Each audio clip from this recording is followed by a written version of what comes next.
মকর সংক্রান্তির special recipe, পৌষ পরবের special recipe সিম ছিলকা। সিম ছিলকা বানার জন্য এই যে সাদা সাদা সিম নিয়েছি। এই সিমগুলাকে ছোট ছোট করে বাছিয়ে নিব। এই যে ছোট ছোট করে, এমনি ছোট ছোট করে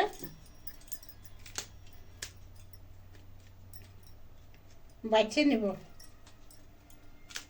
এই যে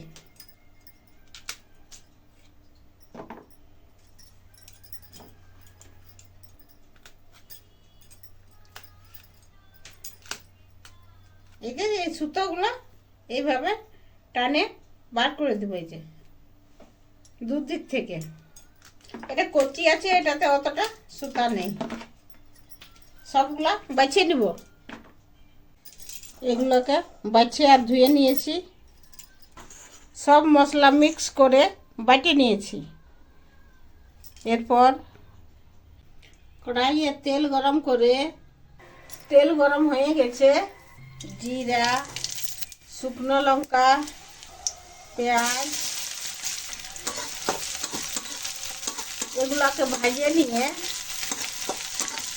পেঁয়াজ ভাজা হয়ে গেছে, এই মিক্স মশলা বাটাটা 2 চামচ দিয়ে, আর বাটা মশলার জলটা দিয়ে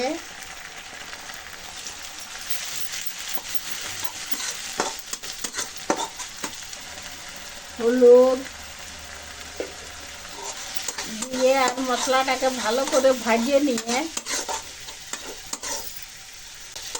মশলা ভাজা হয়ে গেছে। এরপরে এই যে কাটে ধুয়ে রাখা সিমগুলা দিয়ে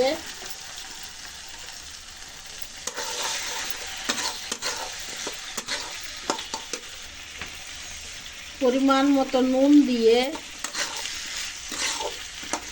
মিক্স করে আর ঢাকুন দিয়ে দিচ্ছি। এই যে ঢাকুন দিয়ে খুলে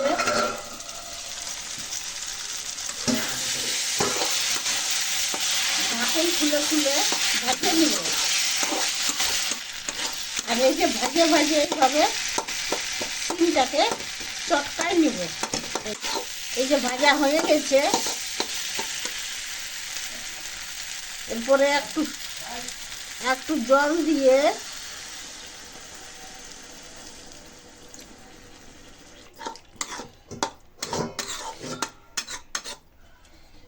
ঢাকুন দিয়ে সিদ্ধ করে নিব। এরপর ঢাকুনটা খুলে নিয়ে লাড়ব। এই যে সিম সিদ্ধ হয়ে গেছে।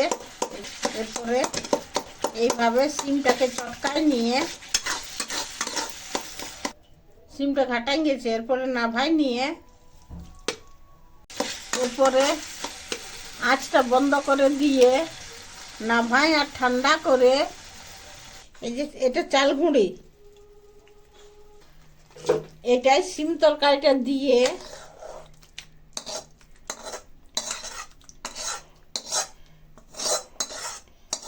গুঁড়িটা দিয়ে আর মিক্স করে, চালগুলির সঙ্গে মিক্স করে, আর এইখানে পরিমাণ মতো নুন দিয়ে হাতে করে চটকায় আর মিক্স করে নেব। এই যে এইভাবে ভালো করে মিক্স করে নিয়ে তাওয়া গরম করে তেল দিয়ে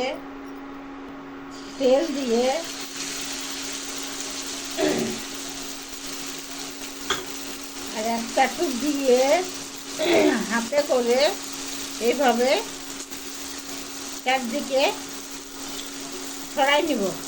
এই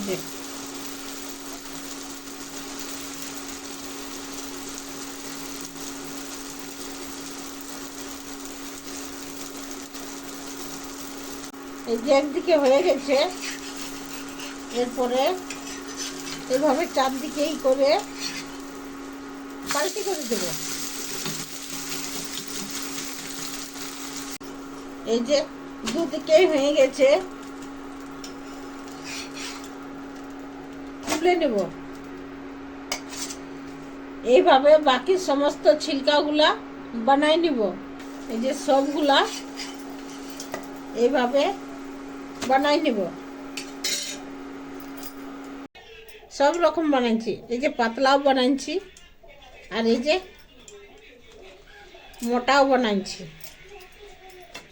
মকর সংক্রান্তি স্পেশাল রেসিপি বনে রেডি।